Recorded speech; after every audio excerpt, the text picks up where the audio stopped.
I am human. We go as hard as we can for as long as we can, till eventually it's time.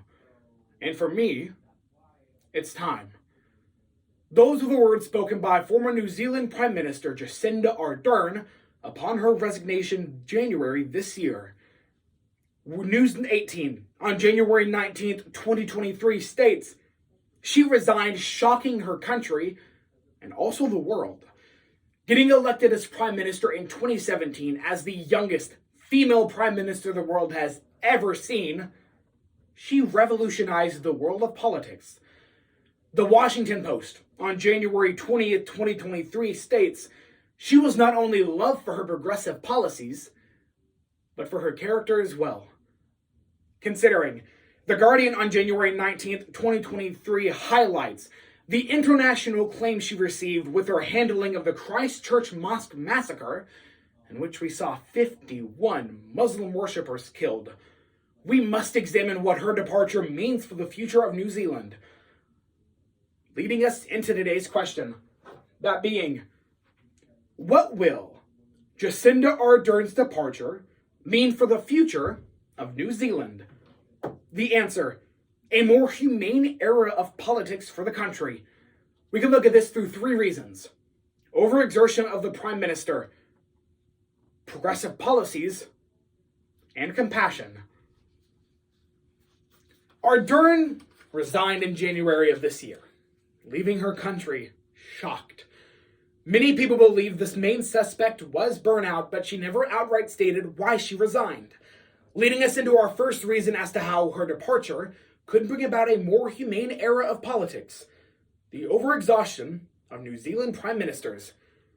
Prime ministers in New Zealand often have a lot on their plate, and New Zealand keeps lobbing responsibilities onto their shoulders. CNN World on January 18th, 2023 states, New Zealand is not known for showing restraint when it comes to throwing policies into the laps of their New Zealand prime ministers. Bill English, the prime minister before Ardern, stated burnout was his main reason for leaving 319 days into his prime ministership. Ardern might have suspected something like this would happen to her, so she implemented ways to make sure this would not happen to the future prime ministers. Quartz, on January 20th, 2023, highlights how Ardern implemented a policy, creating a form of the United States cabinet for the New Zealand prime minister, giving her outlets and workers to go into those outlets and take care of the problems that she may not have time for, such as energy, homelessness, and even the housing crisis, showing our first reason as to how Ardern's departure could mean a more humane era of politics for New Zealand. As stated earlier, Ardern was not only loved for her progressive policies, but her character as well.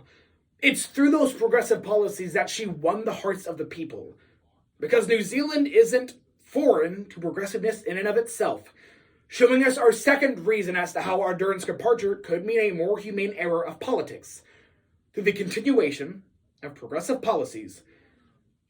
New Zealand is built upon progressive ideology, and it's no wonder why they're rated as one of the most progressive countries in the world. BBC, on January 18th, 2023, highlights New Zealand is proud of its progressive ideas, being one of the first countries to raise minimum wage, make healthcare free, and even provide reproductive rights to anyone. They should be proud. They've done a lot in terms of being progressive. Ardern capitalized on this and pushed progressive ideologies into the forefront. Reuters, on January 19th, 2023, highlights the Labour Party, which Ardern was a part of, is inherently progressive, and its ideas are something most politicians who are outside of the Labour Party can agree with.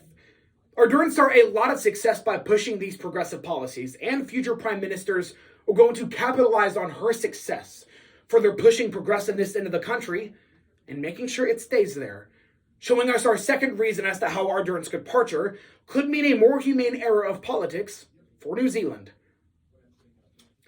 While she was loved for her progressive policies, Ardern was characterized by her character and the love that she not only taught her citizens, but her enemies as well.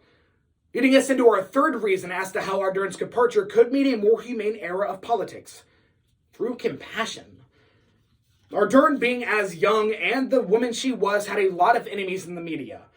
Huffington Post, on January 18th, 2023, exclaims, "Everyone's favorite Fox News anchor, Tucker Carlson, announced Ardern's resignation by calling her a Chinese puppeteer who tormented her citizens."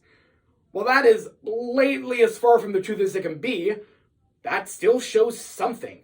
Ardern had a lot of enemies in the media, but she never let them get to her. She always turned the other cheek. BBC News, on January 19th, 2023, further highlights this, stating they once had an article that stated women can really have everything. Ardern agreed with them, stating that yes, women can have everything they want, because not only are they equal to men, but in most cases they are superior. Ardern taught her country and her citizens that compassion is the key to success, because not only did she turn the other cheek to the Fox News anchor, but to her other enemies as well, showing us our third reason as to how Ardern's departure could bring about a more humane era of politics for the country she once proudly served. In retrospect, upon returning to today's question, that being, what will Jacinda Ardern's departure mean for the future of New Zealand? The answer, her departure could bring about a more humane era of politics, not only for the country, but for its citizens as well. We saw this through three reasons. First, the overexhaustion of prime ministers. Second, the continuation of progressive policies. And finally, she taught her country how to be compassionate towards their enemies. So while many suspect Ardern to be the greatest prime minister New Zealand has ever seen, it's blatantly obvious. She was not only the greatest, but the kindest that ever existed.